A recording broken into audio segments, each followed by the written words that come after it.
Amigos, muy buenas tardes. Estamos aquí de regreso nuevamente en Contrapunto TV. Realmente los extrañamos mucho la vez pasada, pero bueno, pues un día especial y por esa razón no pudimos estar. Pero estamos de regreso con nuevos bríos, ya recargamos la batería una semana más. Así es. Y pues nos da mucho gusto que esté con nosotros, nada menos que Francisco Javier Navarrete. Muchas gracias por la invitación, Que es muy nuestro amable. colega aquí de ASTL y que siempre está al pie del cañón. Muchas gracias, Enrique, muchas Con gracias. su programa México sin Fronteras, que es muy visto, que se los recomendamos mucho, que se transmite este día también a las 2 de la tarde. Y bueno, pues que quisimos aprovechar que Francisco pues está pues cerca aquí estos días para invitarlo al programa, que como fue anunciado, el tema tiene que ver con las alternativas al Telcán. Y bueno, pues hay que aprovechar que es un experto en comercio exterior, que es académico, y bueno, pues nos da mucho gusto que estés con nosotros. Muchísimas gracias, Enrique, muchísimas gracias. Gracias, Oscar, Javier. muy amable por su invitación. Aquí estamos y trataremos de platicar algo que sea de interés para tu muy importante público. Y bueno, pues como todos los miércoles, está Gracias, con Enrique. nosotros y nos da también mucho gusto que esté Oscar Valencia, Gracias, que es Kiki. nuestro analista político de cabecera. Y bueno, pues vamos a iniciar. Tenemos aquí algunas imágenes que nos van a servir para contextualizar. Hay que recordarle aquí a nuestro público que tiene el secretario de Economía, Ildefonso Guajardo, anunció que está en pláticas, ¿verdad?, con otros bloques comerciales, con China, está con la Unión Europea, en fin. Y veamos estas láminas. Esta lámina es muy ilustrativa de cómo es nuestra dependencia hacia Estados Unidos. Bueno, la lámina nos dice y nos muestra la inversión extranjera directa en porcentajes desde el año 2000 hasta el 2014. Y es perfectamente un pastel dividido casi a la mitad, donde vemos que el resto del mundo cuenta con un 54.3% de la inversión extranjera directa desde el año 2000 hasta el año 2014, y los Estados Unidos con un 45.7%, importante 47.7%, donde muestra pues realmente la dependencia que tenemos con la economía americana. ¿Cómo ves este dato y en general la dependencia que tenemos con relación a Estados Unidos? Bueno, Enrique, no es solo la dependencia en la parte de inversión extranjera. Claro. También hemos comentado que, creo que lo vamos a tocar más adelante, en la parte de comercio exterior entre nuestros países es muy significativo y llegamos a estar en un momento dado al 89% de inversión de comercio exterior México-Estados Unidos. Ahora se ha bajado al 82%, pero seguimos teniendo una gran dependencia.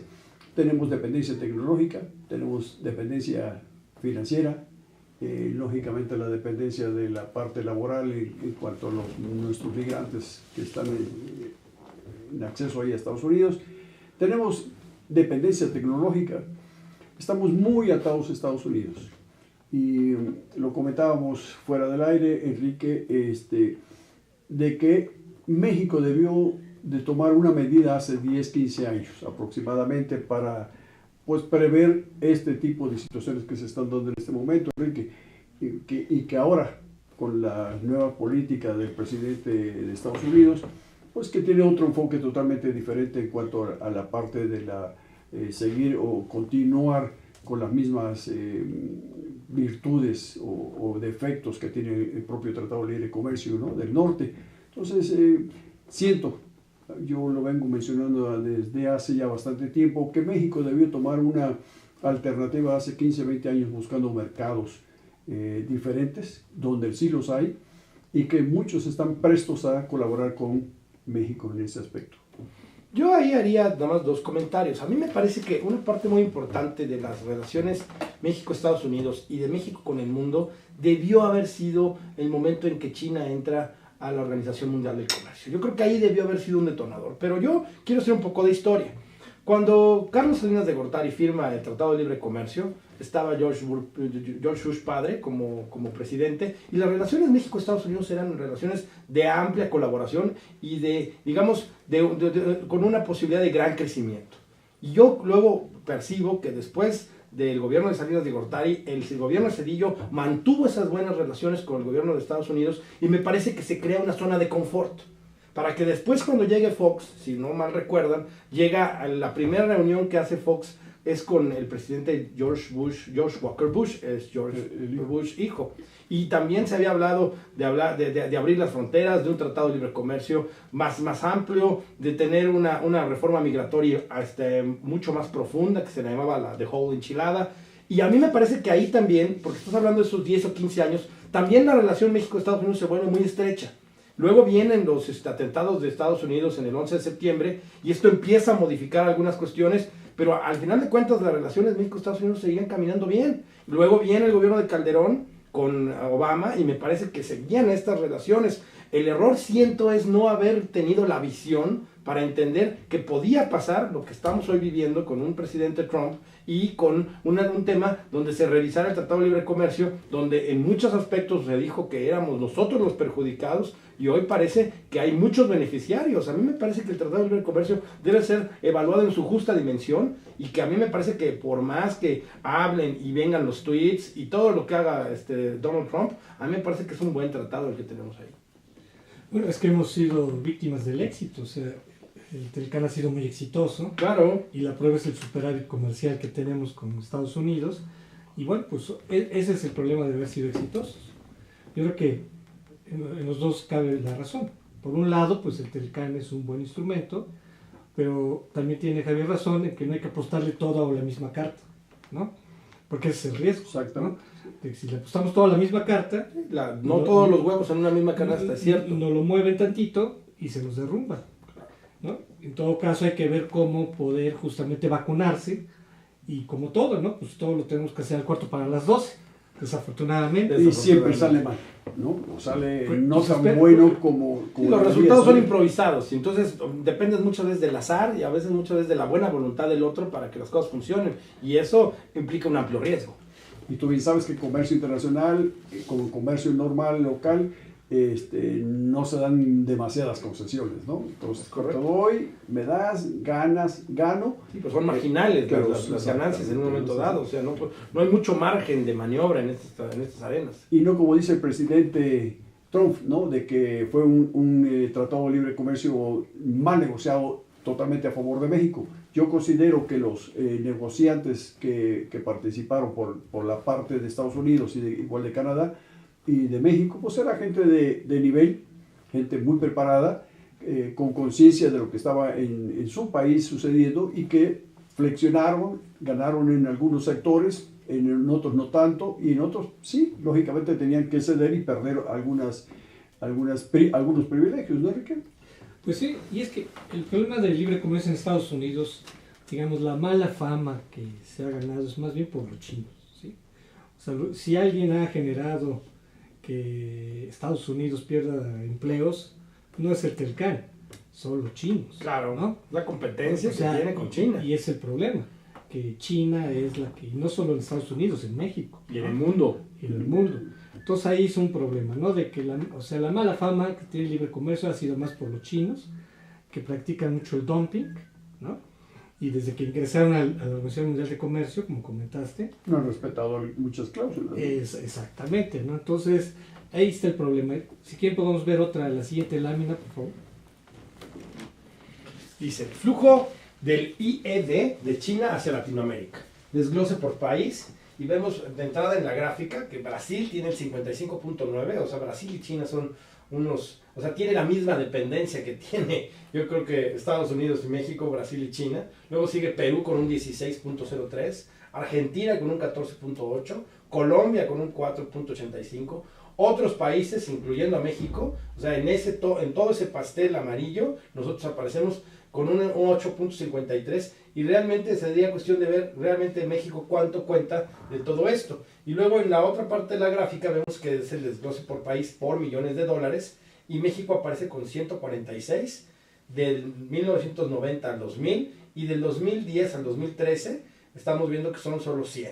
Realmente me parece que en términos puntuales quedamos muy atrás en términos del intercambio con China. En ese dato de la inversión contrasta con otro dato. China es nuestro segundo socio comercial.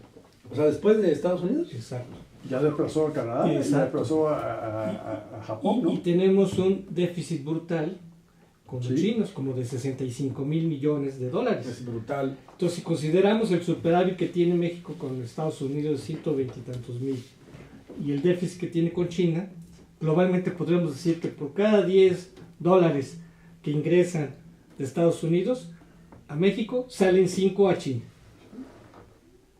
Y si consideramos que también tenemos déficit con la Unión Europea, ¿sí? Entonces ahí también de esos 5 que nos quedan, o sea, también salen por lo menos como 2. Y habría que ver con los demás bloques, con los demás países, cómo andan. En términos, digamos, muy futbolísticos, muy coloquiales, pues salimos perdiendo con todos. En todos nos toca que nos den un 2-1. No sé cómo anda nuestra balanza comercial global, Javier, no sé si tengamos esa edad. Perdón, yo quería comentar algo que tú acabas de decir, Oscar. Es que las balanzas comerciales son eso. Con algunas ganas, con otras no ganas tanto y con algunas pierdes. Porque son las reglas del juego que hay Claro. a nivel mundial. Y no todos los países tienen lo mismo para comercializar. Unos tienen parte tecnológica, que es la parte que venden, otros tienen bienes ya manufacturados, otros tienen materias primas, como es el caso de México y algunos países de Centroamérica y de Sudamérica. Eso es lo que creo que hace a veces el desbalance. Nosotros manejamos grandes volúmenes de exportación de ciertos productos, pero que son materias primas que en un momento determinado no tienen la misma validez económica que un producto ya terminado. Pero a ver, yo haría una pregunta directa a un experto. ¿Nuestro error fue basar nuestra economía solo en el petróleo, como lo hemos hecho Sí, tantos totalmente, años? absolutamente, Oscar. Creo que nos fuimos, como se dice vulgarmente, con la finta, ¿no? Claro. Creímos que el petróleo nos iba a durar siempre y que los costos del precio del petróleo, llegamos a estar hasta antes del problema del 2008, llegamos a tener el petróleo a más de $120, ¿no? El barril. Y llegamos también abajo hasta 8 o 10 dólares. Entonces, esas grandes Esa fluctuaciones tan impresionantes, cuando no las manejas, cuando no las prevés, pues tienes posibilidades de grandes consecuencias. Así es. Tenemos la siguiente lámina, por favor.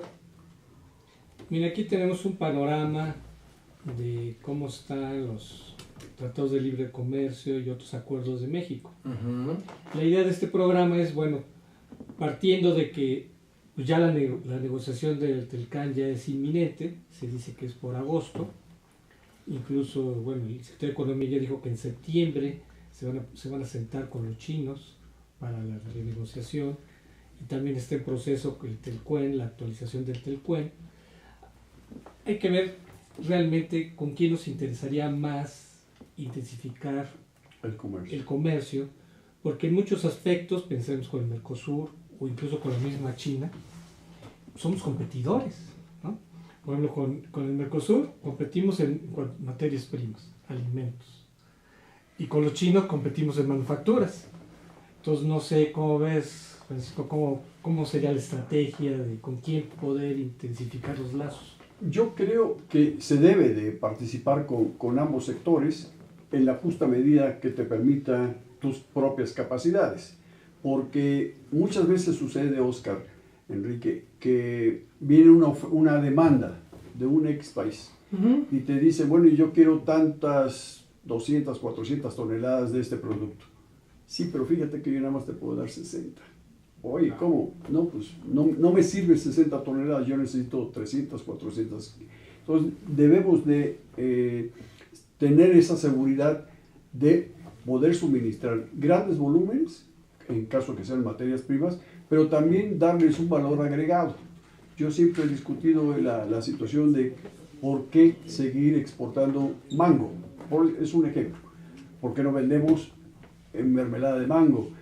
Polvo de mango para gelatinas, para aguas, darles un valor agregado que caigan dentro de esa cadena de producción, que nos permitan salirnos de lo que tú acabas de decir muy acertadamente, Enrique, de ya no ser competidores con nuestros países del Cono Sur, de suministradores de materias primas. ¿Vale? Somos suministradores, sí, pero le vamos a dar un pequeño valor agregado o algo más, ¿no?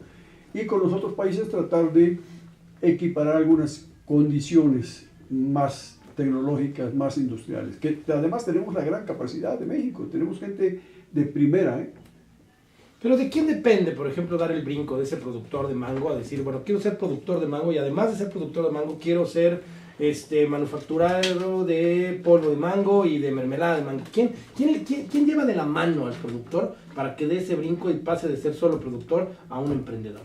Yo creo que ahí tiene que haber una sinergia, Oscar, tanto del sector público, de las leyes, de los reglamentos que están establecidos por parte del sector público, como por parte de la iniciativa privada, que también tenga la seguridad, la certeza de que su inversión va a estar bien aplicada, ¿no? Que no tenga el problema de la incertidumbre.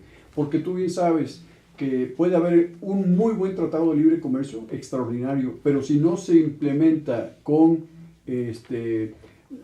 acciones por parte del sector privado. Esta es una buena codificación, un buen tratado, y que todos estos, y que se vayan cumplimentando todos estos temas comerciales, que se vayan pactando y que además se vayan cumpliendo. Eso es importantísimo, yo creo que al final de cuentas más. Amigos, vamos a tener que hacer un corte y regresamos.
Conferencista internacional, experto en temas empresariales, experiencia de 18 años en empresas multinacionales, entrena ejecutivos vendedores y empleados de 62 empresas multinacionales. Conductor del programa Líderes en Acción en Astele.tv. Ha brindado más de 2.500 conferencias en México, Centro y Sudamérica. Orador profesional y campeón nacional de oratoria. Considerado el comunicador del año. Gildardo Avendaño.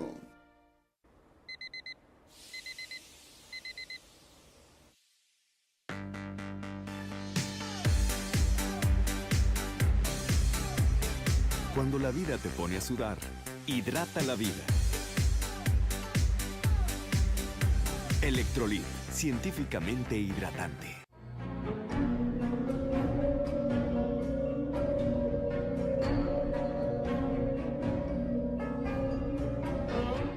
Rosso Fragola. Arte en fresa que seduce tus sentidos.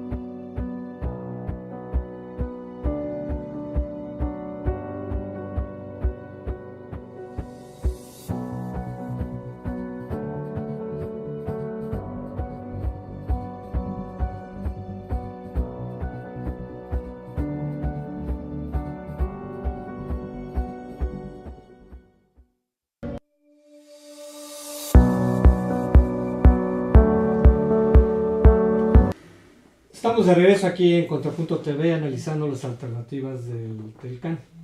¿Cómo se ve que mientras yo negocio con unos, también negocio con los otros? Recuerdo, por ejemplo, cuando Alemania, después de la Primera Guerra Mundial, pues quería negociar pues algunos aspectos del Tratado de Versalles, entre ellos ingresar a la Liga de las Naciones, que fue una de las cláusulas fue que quedaba fuera, y otros acuerdos de comercio, de inversiones. La crisis en Alemania era muy fuerte, ¿no? Entonces, mientras negociaba con Occidente, simultáneamente estaba negociando con la Unión Soviética. La Unión Soviética estaba aislada de Occidente, ¿no? Pues había como un cordón sanitario, no querían que se contaminara de comunismo Europa, entonces la tenían aislada, ¿no? Entonces Alemania negociaba simultáneamente con los dos bloques, ¿no? Si no le aceptaban sus condiciones uno, se iba con el otro. ¿Cómo se ve esto actualmente que mientras México esté negociando el Telcán con Estados Unidos, esté negociando con otros bloques? ¿Cómo se ve este aspecto? ¿Cómo se percibe? Yo creo, Enrique, que es una buena señal, ¿no? Una buena señal, porque los propios chinos, hace cuestión de mes y medio, cuando se suscitó un poco más el problema con Estados Unidos, ellos levantaron la mano y dijeron, nosotros te apoyamos con qué tecnología quieres, con inversión extranjera, con qué es lo que necesitas, nosotros te apoyamos. Y lógicamente van a estar buscando un beneficio, una tajada. Aquí no hay almas de la caridad, aquí todos son tiburones que con un afán de lucro desmedido y brutal, entonces estamos navegando en aguas bastante complicadas, ¿no?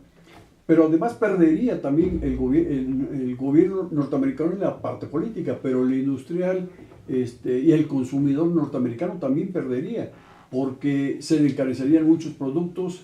México es un gran suministrador para muchas industrias en México, en Estados Unidos, de productos que les hacen falta, ¿no? Que son complementarios en su economía. Claro, el principal mensaje sería, si tú te quieres ir del Telcán, yo tengo otras alternativas. Claro, tengo más socios, ¿no? Tengo otras opciones. Pero no sé hasta qué punto sea realmente demagógico el punto, porque me gustaría saber si realmente China y otros bloques podrían sustituir a Estados Unidos. ¿Te acuerdas que fue algo que platicamos al principio of the record, ¿no? Sí. De que yo veo difícil, o sea, de golpe, de saque, diríamos, yo veo difícil que se pueda sustituir a Estados Unidos así tan violentamente, ¿no? Sí, no, a ver, yo no creo que vaya a ser algo que se vaya a hacer de la noche a la mañana. Pero es que fíjate, así se plantea, o sea, si empieza Estados Unidos a decir, bueno, es que queremos aranceles, ya México dijo que desde que se diga eso, yo me levanto de la mesa y el fin de la historia. No aplicación de aranceles, ¿no? Según la propia norma de la OMC, ¿no? Que se me haría correcto el asunto, ¿no? Me parece una actitud que sería a la altura de lo que nosotros somos como país. Exacto. Pero el problema son las consecuencias. Exacto. Porque digamos, desde un punto de vista político es correcto. Claro. Pero desde un punto de vista económico...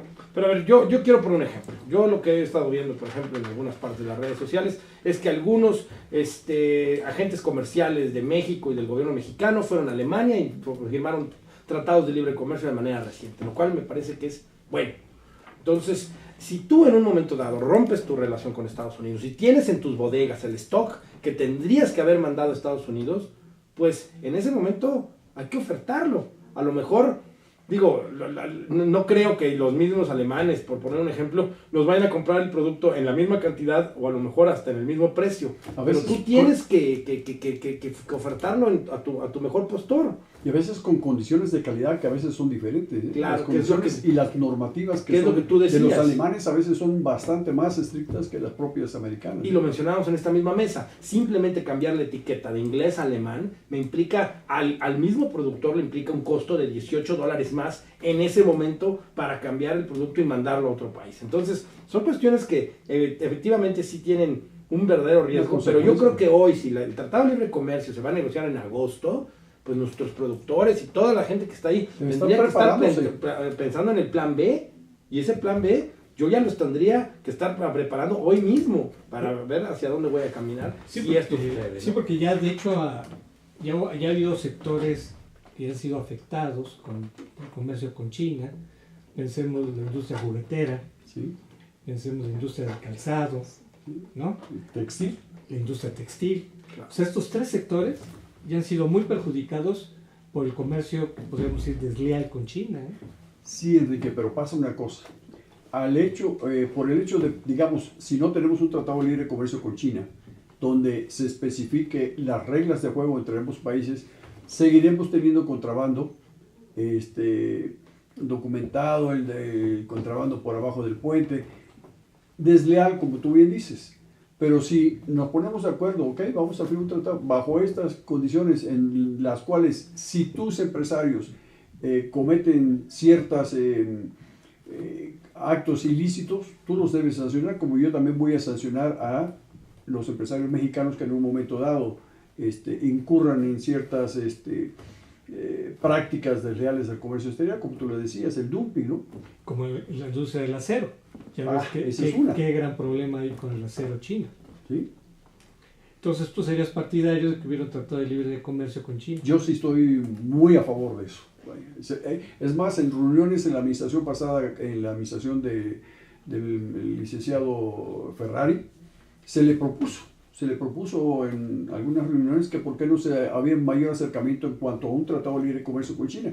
Y que la respuesta general de la Secretaría fue, bueno, es que si de por sí ya tenemos una gran penetración de productos chinos en el mercado, pero se regularía, se establecerían normas a seguir.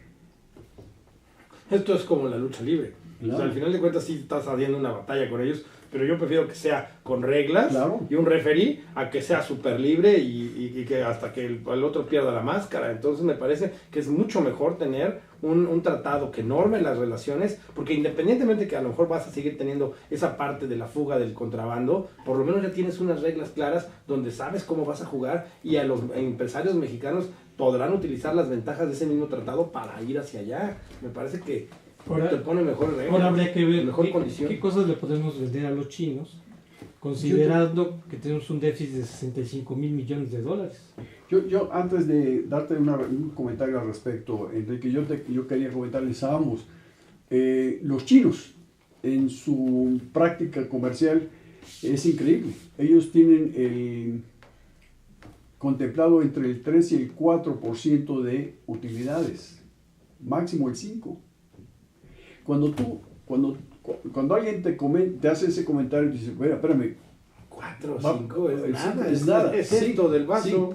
Sí, nada más que ellos te venden 400 o 300 o 200 millones de vasos. Entonces, le ganan el 3-4%. Pues uno de a 1000 y no 1000 de a 1. Claro, y entonces lo que buscan es penetraciones en mercados. Y se ha dado el caso de muchos productos chinos, Enrique, de que el producto les cuesta 100 pesos y lo venden a 100 pesos. Y la gente dice, no puede ser. ¿Cómo es posible que alguien produzca algo, trabaje y lo venda al mismo precio, al mismo costo de producción? Lo que pasa es que lo que buscan es desplazar y matar a los productores locales, claro, y tienen penetración ya posteriormente libre de un mercado que ya es cautivo para ellos. Y posteriormente ya pondrán el precio que ellos Claro, quieren. entonces esas son las tácticas. Son grandes estrategias, Sí, porque claro, nadie lo haría en una lógica. Claro, en la lógica no se puede presentar. Aquí hay que ver algo muy importante, el apoyo del gobierno chino hacia los industriales, donde les dan enormes cantidades de dinero, pero vigilan que ese dinero realmente vaya a los efectos de producción que ellos requieren. Claro. Contestando tu pregunta. Bueno, en relación era de qué tipo podemos aprovechar el mercado chino, considerando que hablamos de millones de personas, ¿no? Considerando que nosotros le compramos hasta chiles, o sea, es impresionante, ¿no? Que compramos chiles, ¿no? De China, ¿no? Sí, o sea, o que nos venden figuritas de la Virgen de Guadalupe hechas en China, ¿no? Considerando todo eso, ¿qué podemos nosotros venderle a los chinos para tratar de reducir ese déficit comercial? Y también pensando que, por ejemplo, el turismo ha sido muy bueno, ¿no? Ya hay líneas, ¿no? Que hay vuelos directos a China, y el turismo chino pues, nos está ayudando mucho, ¿no? Ahora, eso... sí, el turismo chino, pero ahora volteemos a ver en nuestro país, estamos invadidos por chinos también. Claro. Vete a la zona rosa. o allá donde está. A ver, yo pondría un ¿Qué ejemplo. qué Tequila, qué podemos tequila venderle? podremos vender al mezcal, le podemos Pero vender al ¿qué tanto al nos chino. da la producción para venderle a los Sí, chinos? se puede vender eso, pero volvemos al punto. ¿Hay capacidad de producción? Yo ¿Hay diría para que no. complementar la oferta de la demanda? Lo que va a que querer es- son si se pone de miles de moda ya, millones de litros. Si se pone de moda ya, no creo que nos dé. no tengamos capacidad No, no sé. de producción. Creo pero- que se venden tacos, ¿no? Ya hay tacos Sí, allá, hay ¿no? algunas, sí. Yo creo que uno de los productos que podrían ser, o uno de los sectores, más que productos, de los sectores que podrían ser beneficiados, es el sector agroalimentario, Claro. porque ellos tienen déficit agroalimentario, ellos importan muchísima comida sobre todo ahorita están metiéndose mucho con los países africanos. Entonces ellos van con el gobierno de X país africano y les dicen, ¿qué requieres? ¿Escuelas, carreteras, infraestructura portuaria? Yo te lo pongo. Qué maravilla, ¿eh? Claro, pero por ahí tienes unos terrenitos que casi no ocupas, ¿no? ¿Qué te parece si yo los ocupo para siembra? Y normalmente lo que ellos están haciendo, todo lo que ellos siembran en ese momento lo exportan hacia China por el déficit agroalimentario. Y nosotros podíamos complementar esa parte, ¿no? Claro, no es casual que con Brasil tengan una gran relación, pensando que en Brasil puedes encontrar todos los minerales, ¿no? Claro. Entonces, ese tipo de productos son muy cotizados en Sí, China. no es gratuito ese 55.6 que tiene Brasil con el intercambio comercial con China, no es gratuito, pero es una estrategia. Ahora, lo que sí tenemos que reconocer es que nos llevan en años luz en el tema de estrategia, y eso es cuando nosotros empezamos a abrir los ojos, ellos ya han caminado una distancia importante. Perdón, Oscar, pero tienes mucha razón en esa parte de esa dependencia, de ese porcentual. Cuando se vino la gran crisis del 2007-2008, sí les afectó, esto fue una afectación a nivel mundial, pero a los brasileños no les afectó tanto la repercusión que tenía en la parte comercio bilateral Brasil-Estados Unidos. ¿Por qué? Porque ellos no dependían tanto, o siguen dependiendo tanto del comercio bilateral entre ellos. Entonces tienen poca participación de exportación, que ellos han logrado diversificar hacia mayores mercados, otras bajo otras técnicas totalmente diferentes de comercialización, ¿no? Sí, y hay que ver realmente qué tanto podemos competir, por ejemplo, con Brasil, ¿no? Por ejemplo, soya, que es un producto que es muy lógico que consuman los chinos, pero pues la verdad, competir con Brasil, ¿no? O sea, ver el tamaño de la economía de Brasil, el tamaño de sus recursos, ¿no? O sea, realmente es Aunque está pasando por un problema ahorita muy complicado, ¿no? Muy político, complicado. social, económico, o sea, ahí podemos aprovechar, esos son las pequeñas ventanitas Colarse, donde ¿no? podemos, claro. Habría que colarse, ¿no? Hoy por hoy somos un país más estable que Brasil, Sí, claro, que Venezuela. sí. Bueno, ya no digas Venezuela. Pues sí, la verdad. O sea, como que necesitamos mucho un sentido de ser muy oportunistas, ¿no? En el comercio exterior, ¿no? Ahora, ¿qué tenemos nosotros, o qué tienen los brasileños que no tenemos nosotros? Ellos tienen una parte del sector, en la parte de aviación, ellos fabrican aviones comerciales y aviones de guerra, fabrican submarinos, cosa que en nuestro país no lo hacemos, ¿no? Entonces ellos, vuelvo al punto, no es lo mismo el valor de un submarino, Claro. que 200 toneladas de trigo, del producto que tú me digas, ¿no? Entonces, esa desproporción sí es la que debemos acotar para ser más competitivos en el mercado mundial, ¿no? Exacto, sí, esa industria de las armas, pues ahí Brasil también nos lleva mucha Sí. ventaja. Sí, ¿no? Nosotros las exportamos por la frontera y no pasan por arancel. Pero a ver, el sector aeroespacial que ha prosperado ahí, por ejemplo, en Querétaro, no sé qué tanto podría abastecer a los chinos. No tanto abastecer, sino ser complementario, Enrique. Nosotros creo que podíamos suministrar algunos productos que les sirvan a ellos para ensamblar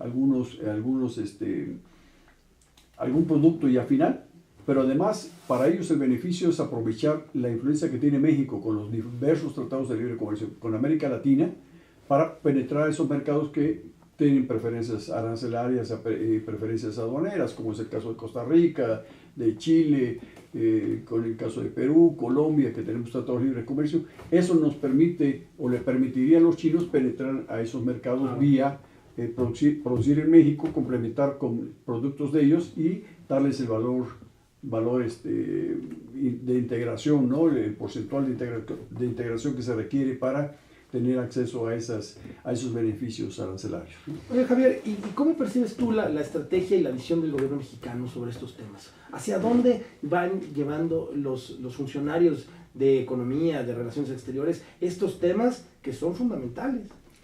Amigos, vamos a tener que hacer un corte. Sí, continuamos. Y ahorita que Javier nos responde esa pregunta interesante que hizo Oscar. Después del corte. Regresamos. Gracias.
Conferencista internacional.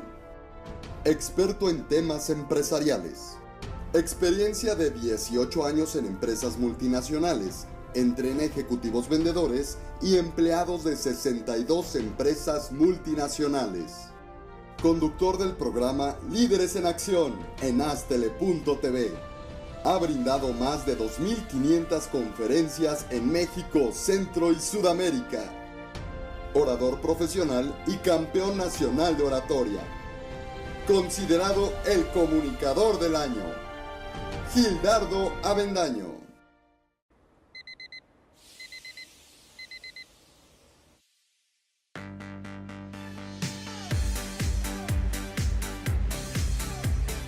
Cuando la vida te pone a sudar, hidrata la vida. Electrolit, científicamente hidratante.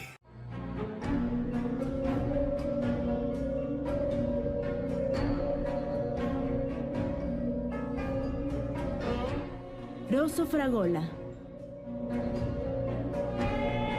Arte en fresa que seduce tus sentidos.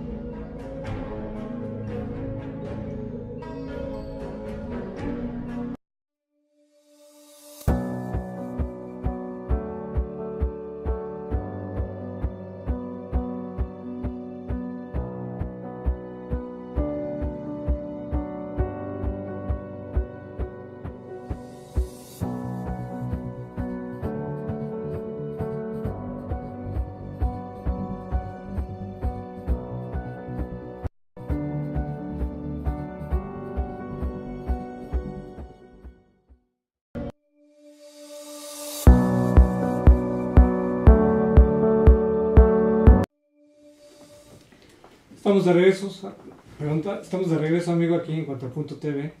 Tenemos una lámina última que habla sobre la Alianza del Pacífico, ojalá la pudiéramos ver.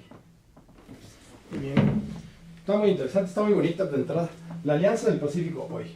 Y podemos ver que los países miembros son los que están con el tono azul, y vemos a México, vemos la parte del oriente de Sudamérica, y podemos ver también que los países observadores está China, está Estados Unidos, está Alaska, está Canadá, y como países observadores a candidatos miembros tenemos en esta partecita de Sudamérica, más bien de Centroamérica, tenemos esta franja donde se ve que está El Salvador, también tenemos a Costa Rica y tenemos a República Dominicana en la gráfica. Es lo que veo. Con relación a lo que comentaba Oscar, aquí tenemos pues un mundo de oportunidades de comercio, ¿no, Javier? Sí, lo que estamos platicando, yo tuve el gusto de tener aquí de visita a la señora embajadora Lang de la República Socialista de Vietnam, Sí, la saludamos. y nos comentaba que en noviembre van a tener la reunión de APEC allá en Vietnam, y nos platicaba la importancia que reviste para ellos ser los anfitriones de este tan importante evento. Y como tú bien dices, Enrique, creo que aquí se abren todas las oportunidades, todas las ventanas que puedan darse para que México trate de ampliar y de renegociar algunos tratados que se puedan dar, ya sea de forma bilateral, que es lo más aconsejable, de una forma más bilateral que grupal, ¿no? Pero Javier, estas reuniones de APEC las hemos tenido, por lo menos yo que recuerdo, Sí. en todo este último siglo, desde el año 2000 hasta el año 2017. ¿No correspondería entonces ahora a tener por parte del gobierno mexicano una estrategia más agresiva para con estos países de Oriente y en el tema del Pacífico, para poder ser un flanco o un punto más visible y más atractivo para para la alianza en el Pacífico? Tienes toda la razón. Debería ser así. Deberíamos Bueno, ser más enérgicos. Hay varios más... frentes abiertos. Sí. En abril acaba de haber una reunión de la Alianza y de Mercosur y estuvo México. Ujú. Y están planeadas reuniones con China y están planeadas reuniones con la Unión Europea, ¿no? O sea, sí hay varios frentes abiertos para ver cómo se intensifica la cooperación y el comercio. O sea, yo creo Aquí que el sí problema hay- es la ejecución y lo eficaz y eficiente que eres en esas reuniones, ¿no? Me parece que es el momento para no dejar cabos sueltos. Yo creo, Oscar, que México tiene muy buenos negociadores de primer nivel, gente muy capaz en ese aspecto. Lo que yo quiero reiterar y regresar un poquito es de que de nada te sirve un tratado de libre comercio, por muy bueno que sea para nuestro país, para los beneficios de nuestro país, si no va apoyado por la parte de la iniciativa privada. De nada te sirve que te digan que puedes penetrar un mercado con arancel cero si tu producto no reúne las normas fitosanitarias, los volúmenes, las especificaciones técnicas que requiere o que está demandando ese país, ¿no? Los precios, a veces no somos muy competitivos en ese aspecto. Qué bueno que comenta eso porque me recordó las controversias comerciales que tenemos con diversos países. Pienso, por ejemplo, con Alemania, en relación con la miel, ¿no? Sí. De que hay una controversia fuerte porque Alemania se quejó de que hay productos transgénicos, ¿no? Que donde polinizan las abejas son productos transgénicos, entonces ahí hay un gran problema porque entonces van a poner un etiquetado donde se diga que son transgénicos la miel mexicana, ¿no? Claro. Justamente por ese tipo de cosas. Y eso nos pega en la Claro. competitividad y en Sí. el tema de cómo vendemos en ese mercado, ¿no? De la desconfianza del consumidor alemán en un momento dado. Fíjate que yo conozco un poco de ese tema, Oscar, Enrique, de la parte de la miel. Nosotros somos fuertes productores de miel a nivel mundial, somos cuarto o quinto productores a nivel mundial de miel de excelente calidad. Ha bajado la producción por la cosa de los pesticidas, todo eso que ha venido a dañar a las colmenas, a las abejas. Pero sí, ha bajado significativamente, cerca de un 30 o un 40% de la producción nacional mexicana. Es muchísimo. Uno de los estados fuertes para nosotros es Yucatán, es uno de los principales productores nacionales. Pero nosotros tradicionalmente producíamos la miel y la exportábamos bajo condiciones casi que no eran tan rigurosas en la parte de normatividad. Cuando nosotros quisimos incursionar al mercado alemán, los alemanes son verdaderamente estrictos y nos fijaron unas hojas que no debían de tener alitas, patitas, que debería ser la abeja polinizada en flores de azalia y que el envase debía ser nos cristal pusieron una y camisa de transparente. fuerza. Y seguimos exportando, pero bajo las condiciones de la normatividad alemana. Sí, nosotros, te repito, tenemos esa capacidad para adecuarnos a las demandas de ciertos mercados, pero tiene un costo de aprendizaje, que muchas veces nuestros industriales, nuestros productores no están dispuestos al sacrificio, ¿no? Claro. Entonces, se van por lo cómodo. ¿Dónde quieres exportar? Chicago, Nueva York, Texas, California. Entonces se van por lo cómodo y han vivido en ese nivel de conformidad, de confort, que deberíamos de romper ese esquema, ¿no? Es correcto. Qué buen punto, ¿no? Sí, me parece que es adecuado. Ahora, no es gratuito que no mandemos a los productos a otros países. Es que la normatividad nos pide y nos exige otros requisitos, que en eso nos conlleva una capacitación, una inversión, y además, pues igualmente te requiere un riesgo, porque vas a invertir en eso y a lo mejor tus ganancias no son las mismas y tú lo que quieres es seguir ganando lo mismo, porque así estás cómodo y estás, digamos, ingresando las ganancias a las que tú estás proyectado como empresa. Pero cuando tú ves a nivel global lo que convendría y cómo podría ser, pues nos quedamos cortos en esa parte. Y a lo mejor si se requiere mayor acompañamiento del gobierno Claro. con los productores, ¿no? Pero también un cierto apoyo realmente financiero hacia el campo, hacia ciertos sectores del campo que en este momento están a la baja, pero que el recurso llegue realmente al campo, ¿no? Claro. Que se diga, hay destinado 100, 200, 300 millones, pero que realmente lleguen y que no pasen una rasurada y que llegue mermado esos recursos, ¿no? Y que a veces no son aplicados correctamente. Tenemos el caso del café, también tuvimos aquí a uno de los principales productores mexicanos de café y nos decía eso, ¿no? Que hay por una parte un poquito de descuido por parte del gobierno, pero también hay otra cosa que ha venido a implicar el problema de la delincuencia, donde se roban camiones completos de producto y que luego los malbaratan y hacen una competencia desleal del propio café mexicano, ¿no? Que sí hay una serie de variables, ¿verdad?, que luego tendríamos que analizar, ¿no?, en otros programas. Sí, es que yo creo que cada producto tendría que ser un caso por caso. Yo estoy cierto y seguro que la Secretaría de Economía y la Secretaría de Relaciones Exteriores, en la parte que le corresponde, hacen estos análisis. A mí lo que me parece es que a veces no tenemos toda la profundidad que quisiéramos en esas estrategias, porque me parece que se hacen los tratados, se hacen los enlaces, pero luego no se acaban haciendo los enlaces directamente del que compra con el que vende. Y ahí es El donde se intermediarismo rompe. a veces mata eso. Y bueno, hay que invitar a que vean el programa de Javier, donde luego él ya analiza caso por caso, ¿no? Aprovechamos para invitar al público al programa de Javier, donde se puede profundizar, ¿no? Así es. Ahora quisiera que pasáramos a las encuestas antes de que se nos acabe el programa, si podemos ver algunas. Estamos muy Y cerquita. luego vamos a cambiar de switch, Javier, si nos Sí. permites. Aquí tenemos una primera encuesta de principio de mes sobre las elecciones del Estado de México. ¿Cómo Ujú. lo ves? Bueno, la leo rapidísimo. Alfredo del Mazo con 32% en mayo de 2017 y venía con abril del 32%, o sea, se mantiene. Luego Delfina venía de un 26, sube un 29 y Josefina venía de un 26 y se desploma al 18 y Juan Cepeda crecía del 12 al 15.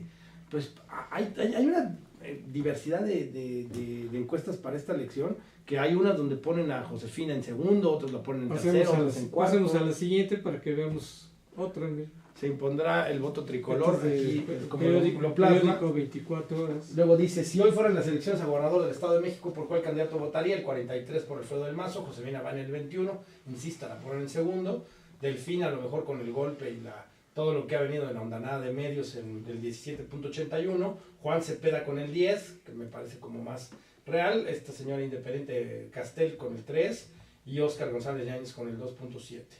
Y la misma encuesta nos dice en el Heraldo, no, sí, ponla del Sí, Heraldo. pon la sí, del está Heraldo para que veas. Gracias. Y la del Heraldo nos da que Alfredo del Mazo va en un 24.6, Delfina en un 21.57, Josefina 17.99, un 18, y Juan Cepeda en un 17.32. Aquí viene la del Universal, donde digo que pues parece entonces que hay un empate técnico entre los tres, y volvemos al escenario inicial que teníamos de tercios, donde Alfredo va con un 19.8, Josefina 19.6 y Delfina 17.8. Bueno, digamos, globalmente de todas las encuestas, La coincidencia es que el PRI la va arriba. coincidencia es que Alfredo del Mazo va arriba, ¿no? Y donde ya hay más diferencias es el segundo y el tercero, y quizás otra coincidencia es que Juan va en el cuarto, ¿no? Sí. Pero creciendo. Pero creciendo, y Josefina va en tercero o segundo, Pero entre que pero sube y entre baja. que sube y baja, medio inconsistente, ¿no? Hay una Sí, sí, inconsistencia. y además del punto de que hayan cambiado de su coordinador de campaña, pues eso es un hecho, eso no lo podemos cuestionar. Cambiaron al coordinador y hoy tú ves una publicidad distinta en las calles sobre el tema de Josefina. Y si me dejan dar esa primicia, todos los estados aledaños al Estado de México están aportando parte de su militancia para hacer campaña en el Estado de México. Algo último, Javier. No, pues en lo referente al tema mío, que es la parte de comercio exterior, yo creo que hay que esperar que situaciones se den en Estados Unidos. Las últimas noticias del día de ayer y el día de hoy con la problemática que tiene el presidente Trump con la salida del jefe de la despedida FBI. del FBI, donde también hay algunas telarañas ahí que le van a complicar un poco la vida. Yo creo Los que republicanos ya los están republicanos, reaccionando, sí. ¿eh? Bueno, Creo que le van a quitar un poco ese va a de ser otro fuerza. tema, ese va a ser otro tema que tratemos, amigos. Agradecemos mucho su presencia aquí en Contrapunto TV y nos vemos el próximo miércoles. No se vayan, viene un buen programa. Muchas gracias.